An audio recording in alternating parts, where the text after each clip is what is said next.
पुढे एक मोठी बातमी समोर येते। मोहन भागवत आणि अमित शहा यांची भेट होते अशी माहिती सूत्रांनी दिली आहे। सोमवारी दिल्लीमध्ये भेट झाल्याची माहिती आता समोर आली आहे। निकालानंतर झालेल्या भेटीला हे विशेष महत्त्व आहे। भागवत आणि शहा यांच्या भेटीचं कारण मात्र अजून गुलदस्त्यामध्ये आहे। सूत्रांकडून याबाबत सध्या माहिती मिळते।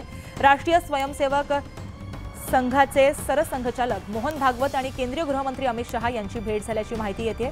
तर याच बाबत आपण अपडेट जाणून घेतोय आमचे प्रतिनिधी प्रशांत लीला रामदास यांच्याकडून। प्रशांत, राष्ट्रीय स्वयंसेवक संघाचे सरसंघचालक मोहन भागवत आणि केंद्रीय गृहमंत्री अमित शहा यांची भेट झाल्याची सूत्रांची माहिती आहे। काल रात्री उशिरा ही भेट झाल्याची माहिती आहे। महत्त्वाचं म्हणजे जर बघितलं, महाराष्ट्राच्या निकालानंतर या भेटीला अत्यंत महत्त्व प्राप्त झालेलं आहे। कारण की ज्या पद्धतीने 100 वर्ष झालेले आहे राष्ट्रीय स्वयंसेवक संघाला, त्या निमित्ताने महाराष्ट्रामध्ये भव्य दिव्य कार्यक्रम करायचे आहे संघाला। त्यासाठी महाराष्ट्राचे मुख्यमंत्री कोण असावं यासाठी जोरदार ज्या चर्चा सुरू आहे, त्या चर्चेच्या पार्श्वभूमी ही भेट अत्यंत महत्त्वाची ठरते असे त्यामुळे मोहन भागवत आणि खास करून अमित शहा यांनी घेतलेली भेट ही महाराष्ट्राच्या राजकारणातल्या दृष्टिकोनातून अत्यंत महत्त्वाची भेट आहे।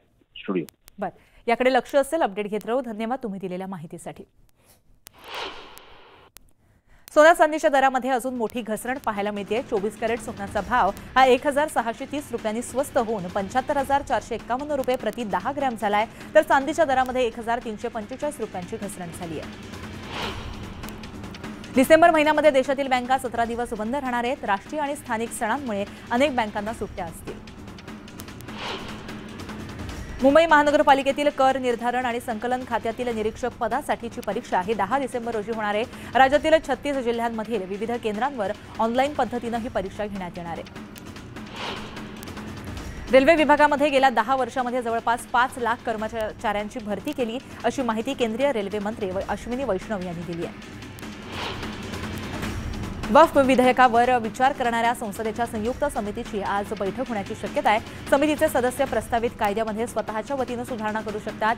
समिती दुरुस्त्यांवर चर्चा करेल आणि मिळालेल्या पाठिंब्यानुसार त्या स्वीकारतील की नाकारतील असं सूत्रांनी सांगितलंय। मुंबईकरांच्या सेवेमध्ये लवकरच वॉटर टॅक्सी सेवा सुरू केली जाणार आहे। या सेवेमुळे मुंबई ते नवी मुंबई हे अंतर केवळ 17 मिनिटांमध्ये पार करता येईल।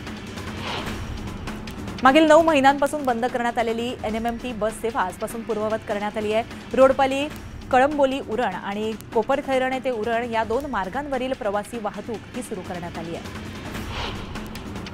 संजीवन समाधी सोहळ्यासाठी PMPLच्या 229 अतिरिक्त बस सोडल्या जाणार आहेत। आळंदी यात्रेसाठी येणाऱ्या वारकरी आणि भाविकांच्या सोयीसाठी पुणे महानगर परिवहन महामंडळानं हा निर्णय घेतलाय।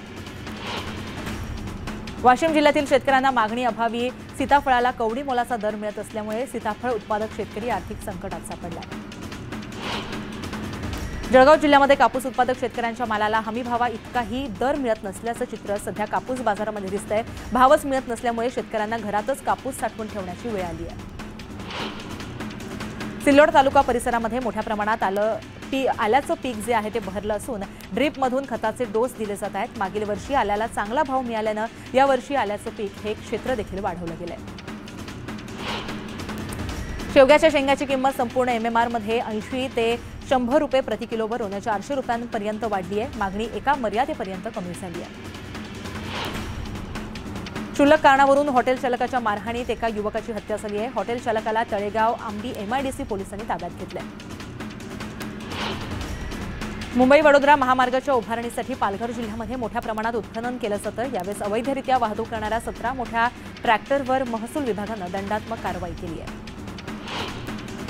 ब्रिडनमध्ये शिकलेल्या एका तरुणाला विदेशी गांजाची विक्री करताना छत्रपती संभाजीनगर पोलिसांनी अटक केली आहे। त्याच्याकडून पोलिसांनी 4,28,000चा गांजा जप्त केला आहे। भरधाव वेगानं जाणाऱ्या सिमेंटचा टँकर थेट दुकानात घुसला। या अपघातामध्ये दोघांचा जागीच मृत्यू झाला। महामार्गावरील पथदिवे बंद असल्यानं हा अपघात झाल्याची माहिती सध्या हाती आली आहे। नगर शहरातील मार्केट यार्ड परिसरामध्ये महात्मा फुले चौकात घडलेल्या अपघात प्रकरणी मद्यधुंद कार चालक राजू खानवेवर सदोष मनुष्यवधाचा गुन्हा दाखल करण्यात आला। मद्यधुंद अवस्थेमध्ये खानवे यानं एका 4 चाकीसह काही दुचाकींना धडक दिली। यामध्ये एकाचा मृत्यू झाला तर 3 जण जखमी झाले होते। सोलापुरातील धक्कादायक प्रकार समोर आला। विवाहित महिलेला मूल होत नसल्यानं तिला आत्महत्या करण्यास प्रवृत्त केल्याप्रकरणी तिच्या पतीसह सासरच्या माणसांवर गुन्हा दाखल करण्यात आला। नाशिक जिल्ह्यामध्ये हुडहुडी वाढली आहे। निफाडचा पारा 8.3 अंशांवर गेल्यानं तापमानामध्ये कमालीची घट झाली आहे, तर नाशकातील पारा 10.6 अंशांवरती गेला आहे। जळगाव जिल्ह्यामध्ये तापमानामध्ये मोठी घट झाली असून रात्रीचं तापमान 12 अंश सेल्सिअसवर पोहोचलंय। तापमानामध्ये घट झाल्यानं थंडीच्या कडाक्यात वाढ झाली असून सकाळी 8 वाजेपर्यंत थंडीचा कडाका हा जाणवत होता। गोंदिया जिल्ह्यामध्ये मागील काही दिवसांपासून तापमानामध्ये दिवसेंदिवस सातत्यानं घसरण होते। परिणामी थंडीचा कडाका वाढत चाललाय। वातावरणात गारठा जाणवत असल्यानं ठेवणीतील उबदार वस्त्र बाहेर निघाली आहेत।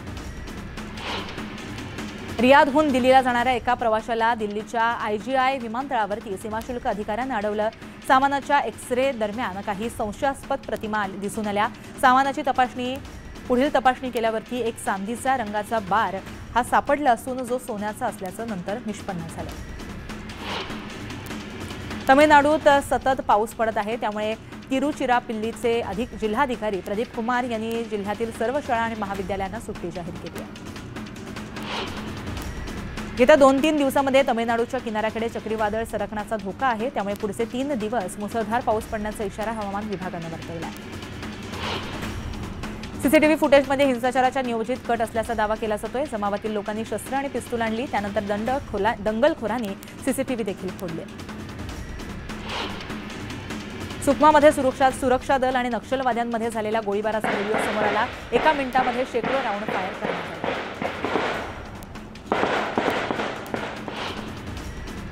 अशाच काही घडामोडी पुढे सुद्धा पाहायच्यात, पण आता वेळ झाली एका छोट्याशा विश्रांतीची।